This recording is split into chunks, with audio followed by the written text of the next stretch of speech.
culture through the lens of USC and Southern California. I'm Stefan Guardia coming to you live from Studio B in USC's Annenberg Media Center. And I'm Justin Hio. It's April 6th. On today's show, U.S. Congressman Adam Schiff comments on the Russia-Ukraine war. Is the current California drought irreversible? And Kanye West drops out of Coachella. Are people selling their tickets? Because I need one. Yeah, me too, man. That makes two of us. All that and more from where we are. But first, these news headlines. On Tuesday, the Republican-led Oklahoma state legislature passed a near-total ban on abortion, except in cases where the pregnant person's life is endangered. Under this ban, abortion providers would face up to 10 years in prison and up to $100,000 in fines. Meanwhile, Colorado joined other left-leaning states to enact the Reproductive Health Equity Act, which cements the right to have an abortion. The Minneapolis police officer Mark Hanneman, who shot and killed Amir Locke last month in February 2nd, will not face any criminal charges. According to reports, Hanneman was performing a no-knock raid search for Locke's cousin, who was a murder suspect at the time. But upon entering the apartment, Locke was holding a gun in self-defense when police shot and killed him. Locke's mother called her son's death an execution, prompting Mayor Jacob Frey to approve a new ban on all no-knock raids. The policy goes into effect on Friday, April 8th. And tomorrow, I'm going to be cooking eggs in my driveway, as the National Weather Service is warning Angelinos that tomorrow's UV index level will peak at 9, meaning that people could be sunburned in just 7 to 8 minutes. Around noon, the sun's rays are expected to be the strongest, so putting on sunscreen is highly recommended. Those were some of today's top news headlines.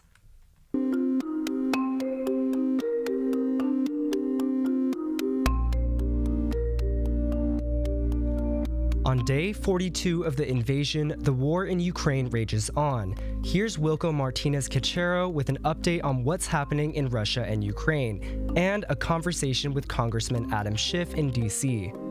Today is day 42 of Russia's invasion of Ukraine. Over the last few days, images of civilians allegedly killed by Russian military forces in Bucha, a Ukrainian city 1 hour away from Kiev, have emerged.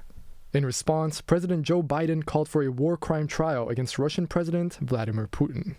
Earlier today, the United States further sanctioned Russian banks and oligarchs. These new sanctions also included measures against Putin's adult daughters. The UK and the European Union also announced sanctions targeting Russian banks and investments. In a phone call with Hungarian Prime Minister Viktor Orban, Putin accused Ukraine of being quote-unquote crude and cynical regarding the images in Bucha. Hungary is one of the few countries in Europe to maintain good relations with Russia and has opposed EU sanctions on Russian oil and gas. Recently, Annenberg Media caught up with Congressman Adam Schiff of California in Washington, D.C. a few weeks ago to get his thoughts on the war in Ukraine. And we'll continue to look for ways to increase the economic pressure on Russia, as well as ways to continue to arm and fortify the Ukrainian people so they can fight for their homeland. Tragically, though, I don't really see an end in sight. Putin has just doubled down on everything, and the more he loses, the more he seems to double down. He's running into far more overwhelming resistance than he imagined, and I think that's just going to continue. I think all we can do is try to provide Ukraine with the humanitarian, economic, and military support, and make sure the Russian people see the folly of what Putin has done. I think only when he gets to the point to be concerned about the survival of his regime will he change course. So, unfortunately, that's where I think we are. Schiff also addressed how the war in Ukraine might affect Joe Biden ahead of the midterm elections later this year. I think that he has handled Russia and Ukraine pretty flawlessly. I think the way that his administration was able to rally the international community and NATO to impose these sanctions on Russia, as well as the skillful use of intelligence by declassifying a lot of information to strip Russia of any pretext and show the world this was nothing but Putin's naked aggression, was helpful in motivating countries to come together to resist it. And so I think he deserves very high marks. That was Wilko Martinez-Cachero with an update on the Russia-Ukraine war.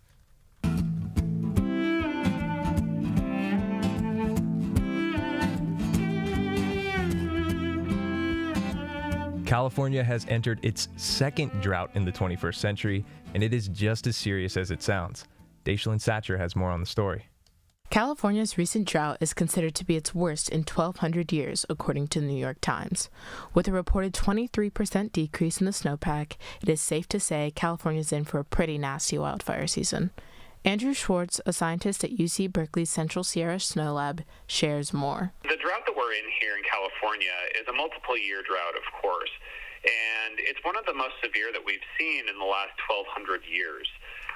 Right now, up at the snow lab here, our snowpack still exists on the ground, but it's melting about a month earlier than it even did last year.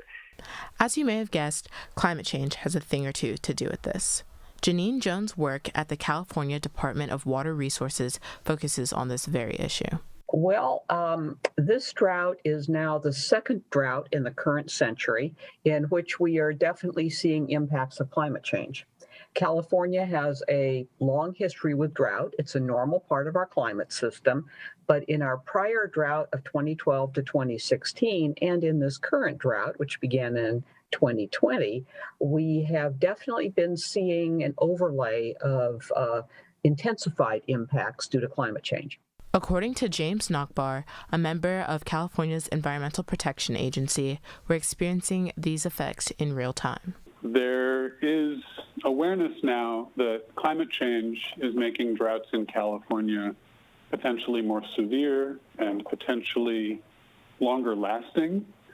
Climate change is also making the weather a little more variable, so we can move from a relatively wet month like last December to a very dry period like January and February of this year. The solution to the drought and climate change are not easy to identify nor achieve. Jones stresses that this time it's going to require policymakers to step up. It's much bigger than just the average citizen. And, you know, the thing about some of these response actions is that they take a long time to put in place. They may be politically difficult, and certainly many of them are expensive. While changes in legislation await, experts advise that households should be more conscious about their water consumption. For Annenberg Media, I'm Daishalyn Satcher.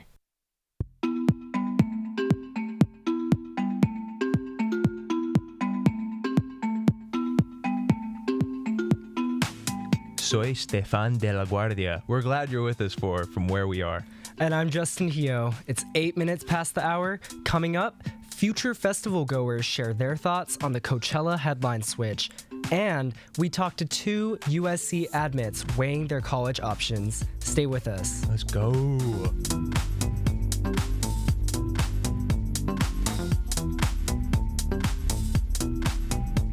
Destination Palm Springs. The countdown to Coachella has officially begun, but not without a few hiccups. The biggest music festival of the year is set to make its epic post-pandemic return starting next weekend. It's Coachella season. The biggest names in music, including Harry Styles, Billie Eilish, and The Weeknd, are set to hit the stage next weekend. And 2 years later, are the vibes still top tier?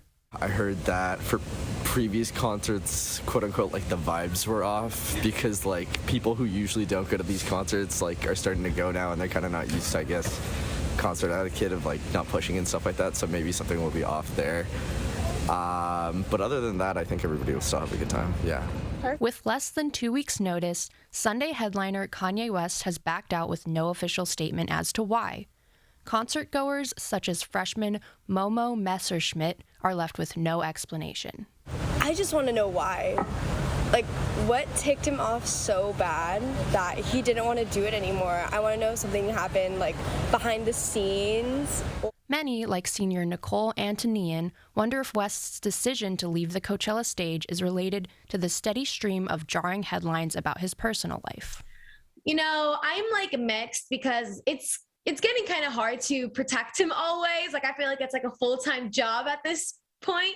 But I do understand, like, he's not really in like the right mental health area, if that makes sense. He's not really, like, he needs time to himself. He needs time out of the public sphere, I feel like, to just spend time on himself and feel better for himself. However, some Coachella attendees are not upset about Kanye dropping out at all. Business administration student Ansh Talim is still optimistic and excited for his replacement, The Weeknd and Swedish House Mafia. When I saw that this morning, I was actually pretty excited, and I saw that tickets were like $300 on like Vivid Seats. So that's honestly like part of the reason that I was considering going. Starting April 15th, Coachella Weekend 1 begins and is expected to bring in 250,000 attendees. With Kanye's last-minute drop, we'll see if that remains true. For Annenberg Media, I'm Hanah Abualhaj with help from Miyae folks.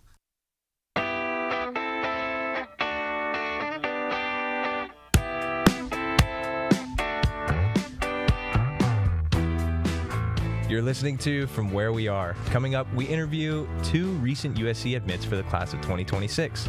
You can continue listening on our YouTube live stream. That's Annenberg Radio News on YouTube. The full version will also be available on uscannenbergmedia.com.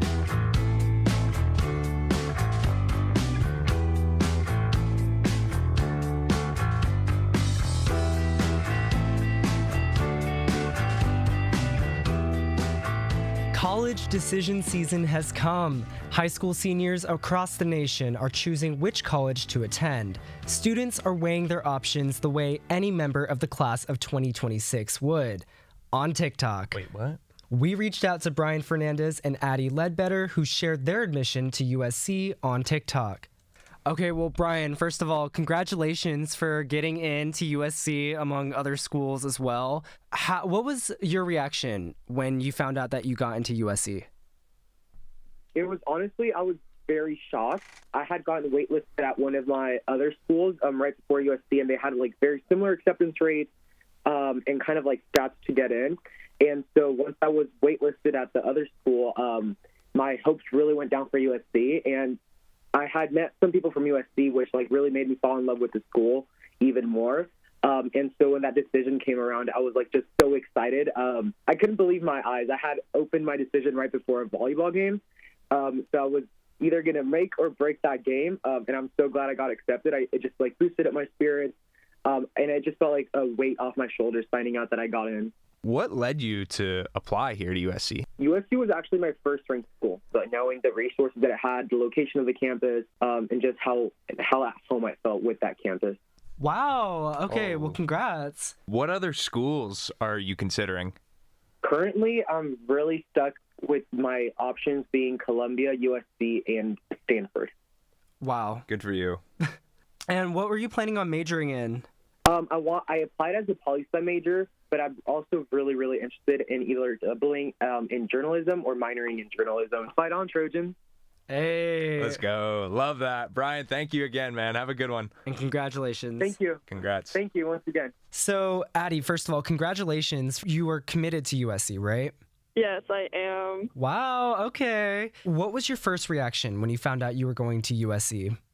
I was like, oh my God. Like, I didn't really know this is such a hard school to get into. I was really surprised because I was like, oh my gosh, because it was an amazing feeling because I was like, all that like stress and anxiety I had about where I was going next year just kind of all lifted at once, and I was really happy, and my family was really happy for me.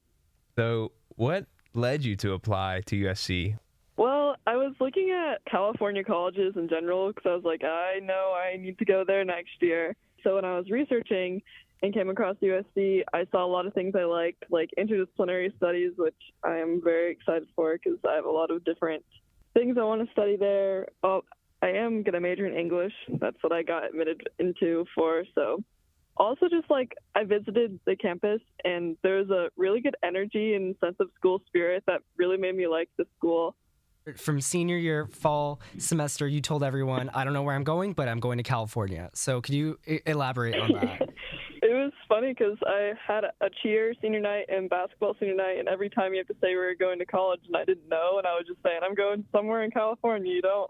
Just the location is ideal because that's kind of where I want to set up my life in the future, especially like the LA area, which is just that city life, that urban. Now that you're committed to USC, what do you expect from your experience here once you get on campus? I'm really excited excited for the football games. I come from a very big football family. A D1 school that has big tailgates is really exciting to me. School spirit, it's one of my big things. I'm excited to rush in the spring, too. In terms of your application to USC, what do you think stood out on it for the admission team to admit you? I mean, my stats are just like every other kid that got into USC, so I think it was definitely the essays. I wrote my main comment of the essay about ice cream and all the different ice creams I like. And I do work at an ice cream shop, and I related everything to how I'm growing as a person, and ice cream's always been a foundation for me, and it is a metaphor for really who I am as a person. That's how you do it, y'all. Like, so if anyone's listening out there, you gotta just make it quirky, I guess. Addy, thank you so much for your time. Can we get a fight on from you for our listeners? Fight on!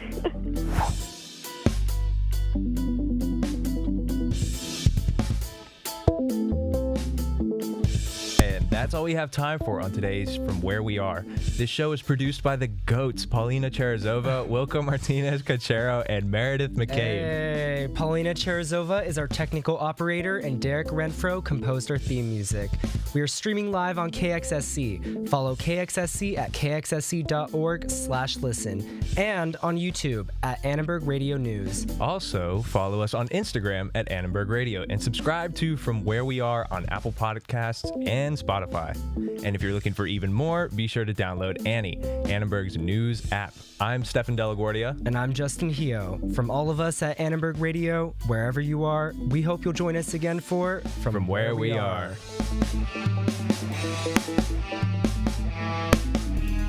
I can't